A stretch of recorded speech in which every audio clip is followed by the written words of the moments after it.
top, so we get a bit of warmth in there. Wow. So you can dip your bickies in there, and then... So is that one without... Which one? This is without booze in here. Booze? Yeah, absolutely. So this one is absolutely fine, yeah. And again, you know, you can just... Basically what you do is, if you're not going to have the booze in, you just beat the egg yolks into the chocolate rather than adding the booze into it. Oh, you dip in the chocolate? You can dip it, yeah. So... Please. Really? All right. So we've got a bit of melted chocolate. That's the one with booze. That's a boozy one. Oh, the boozy one for sure. Yeah, I'm going to go boozy as well. Sunday morning.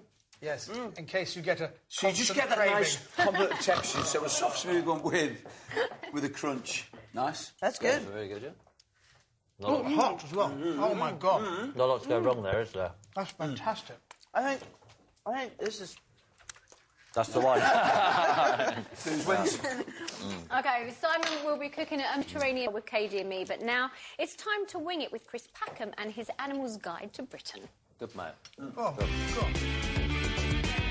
p.m. on BBC One and BBC One HT, but now it's time for Simon's vegetarian dish of the day, and we're joined by Katie Lang. Yeah. With a big fat cocktail. This is really good. We thought it'd be rude to not bring it over and all really share delicious, it. Good morning. Yeah. Yeah, morning.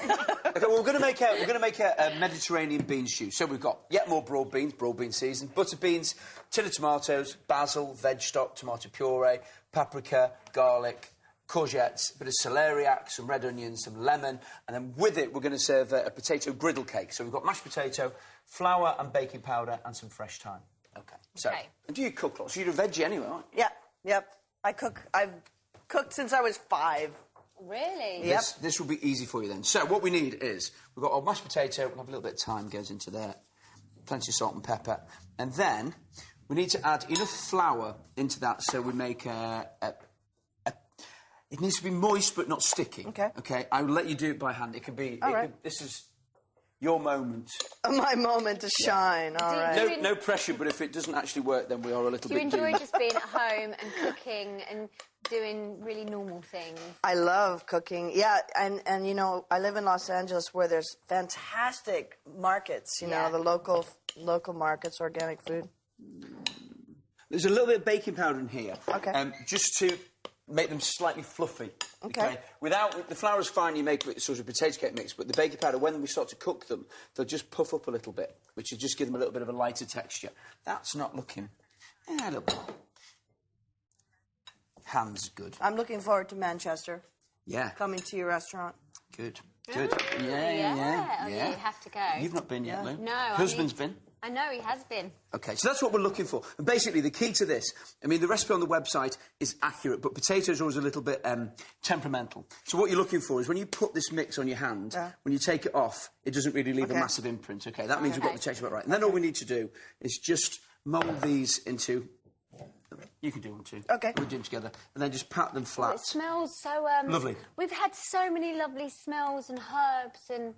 taste today on the show, haven't we? It's that nice turn of seasons where I think you want things to be kind of quite outdoorsy in flavour. Fresh. Beautiful. Yeah. So that's what we're looking for. So you can make these in advance as well. And then what we're going to do, bring yours over as well, just pop this into our frying pan. That's what you get in LA, outdoor dining. That is one thing we don't get enough of here. It's so lovely to be able to eat your dinner outdoors. It is, yeah. It's although it's beautiful today. Yeah, I think we have about 3 good days and then it goes bad.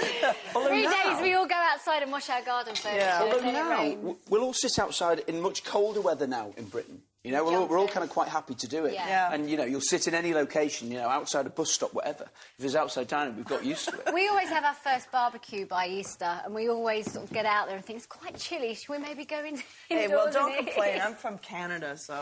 Of course, yeah. Yeah, there's no outdoor dining there, unless you're chomping on frozen salmon. OK, so, now, for the beanie stew bit, got a bit of oil in the pan there. I'm just going to chuck these red onions in. And then, Katie, what you need to do with the courgettes, back round there, is top and tail them. Then we need to come down the middle, and into sort of pieces about thick. All right. OK, so this really is lovely Mediterranean flavours, you know, and we're going to put plenty of olive oil in this as well. So as it cooks, the oil starts to lubricate all of these delicious flavours, and it brings out the tomato flavour, and we've got lemon in there as well. Now, back to these little griddle cake fellas. Once they start... Oh, there we go. Beautiful. Look at those. Looking lovely. Do you think that the music industry's changed? Like, this time coming out with the new album and that, do you think that you're getting new sort of fans along the way that maybe don't you know know, you from your earlier stuff. Yeah, the thing is that every time I put a record out, I win some and I lose some. I guess that's... But it's such a different sort of time with music, isn't it? With the internet and all what's going on. Yeah, I just wanted to put out a fun, unpretentious, simple record that I love to play, and it reminds me of the time I spent with Roy Orbison, and it's just a really fun record. Yeah. And I love the band, and it makes my job easy. Yeah. Do you find as well that every type of music seems to be accessible now? Whereas, I remember when you first started, you would never really imagine that someone singing fundamentally sort of country and western music would really make it into mainstream charts. And now you see it across every kind of genre seems to work now. Yeah. And that is the power of the internet, isn't it? Everybody connects so easily and quickly and be inquisitive. Yeah, I think it's the shuffle mentality. The iPod is... the eclectic nature of the shuffle. Yeah. Okay. Now, so we've got the onions in there, we've got our celeriac in there. Katie, could you stick all your courgettes in there as well? And then, ideally what you do is you cook these... Yeah, that'll do you. That's plenty. Luckily, we haven't finished one in here. Okay. So we cut those out, and you cook those out for 5-6 minutes or so, so they soften. Okay, it's a nice slow cook. Then we add our tomato puree into here and cook this out for 5 or 6 minutes. Whenever you use tomato puree, always cook it out. Okay. It will change the way your food works. Because what we tend to do is with tomato puree is we'll use it as a thickening agent, and yet it's not a very nice taste. That raw... I thought that you generally cook the puree in the olive oil first to get a nice toasted flavor. Yeah, exactly the same principle. But what we're doing is we're just kind of like coating all of the veg with it and letting this flavour come out. So what I like to do is almost caramelise it. So as you start to kind of change colour, almost like the colour of dried blood. That's what you're looking for. Nice. It's the same thing. So and then you change the smell. For all you vegetarians out there, cooking the colour of dried blood.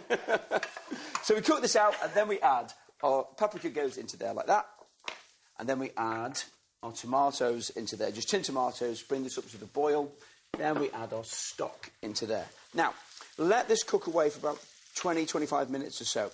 And what you want to do, as this begins to dry out, and this is where you get your flavour from, Lou, as it starts to dry, as it starts to evaporate, keep adding a drizzle of olive oil into it. And what will happen is all the lovely flavours will start to come out. And we chuck in our beans, and we chuck in our broad beans. It's very healthy, isn't it? Apart from the amount of olive oil, but yes, fundamentally it is, Lou. Olive oil is good for you, right? Olive oil is very good for you. Don't tell me that's not good for you as well. It's still a fat, though. It is good for you. No, you need fat. You need fat. Yeah, exactly. Now, finally, what we do is we zest some lemon into there. Okay.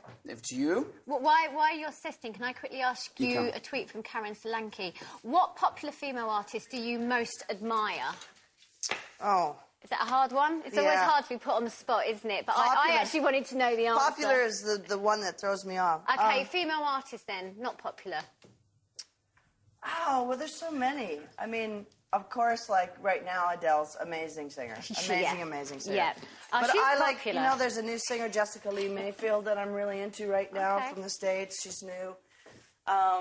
I like people like Feist. I like people like, Peggy Lee and Patsy Cline. A real mix. I mean, I like, All-time favourite, then, whether we contemporary or not. I don't have Too tough. Yeah, I don't have an It's great that you mentioned Stell, because obviously she's a good British girl out there doing great.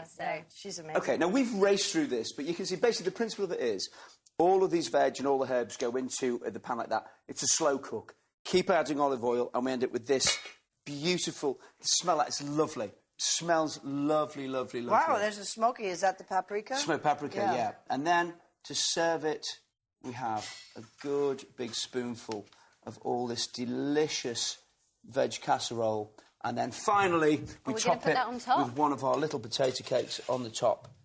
And that is a yummy veggie. In fact, vegan dish. OK, we're going to taste that in just a minute, but we're going to go over to Tim and Omid.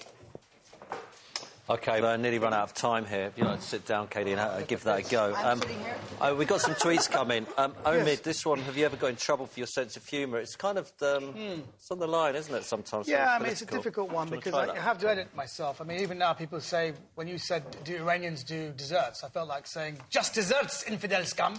And you've got to be careful with that. But I actually lost my invite to the royal wedding because being a British Iranian again, I love the royal family, but my Iranian side hates me for this. So when I met Prince Charles, I said, may I say it's a wonderful pleasure to perform for you, you dirty, filthy, imperialist pig! And may I say, your wife is looking beautiful tonight. Cover your face, you Jezebel! So I can't really help myself, so you have to self-edit. You did perform in front of Prince Charles, didn't you? Not anymore. You did, though, didn't you? I did, 7 times, yes. 7 times? 7 times, yes. What, you just go around there on a weekly basis, Sunday lunch? It was, yeah. And do you know what? Just you, him and Camilla? Do you know what they tell me? They tell me the Queen is hysterical. On her 80th birthday party, they said she was putting on different frocks and was doing Nigerian accents. It's true story. I'm not having that. Not my act. She's not doing my act. That'd be great if the Queen's doing my act. No, what's it like? Is it nice? Excellent. Is it good? Yeah. OK. All right. Brilliant. Well, thanks a lot for coming on the show today. Thank you. That's it for this week's. Many thanks to KD and Omid. Next week, guests will be Irish songstress Imelda May will be here. And we'll also have winning actress, singer and star Jennifer Hudson. Well done if you've raised lots of money in the London Marathon. You're going to run it next year? People keep asking me this. No. Enjoy your Sunday, whatever you do. See ya. Bye-bye.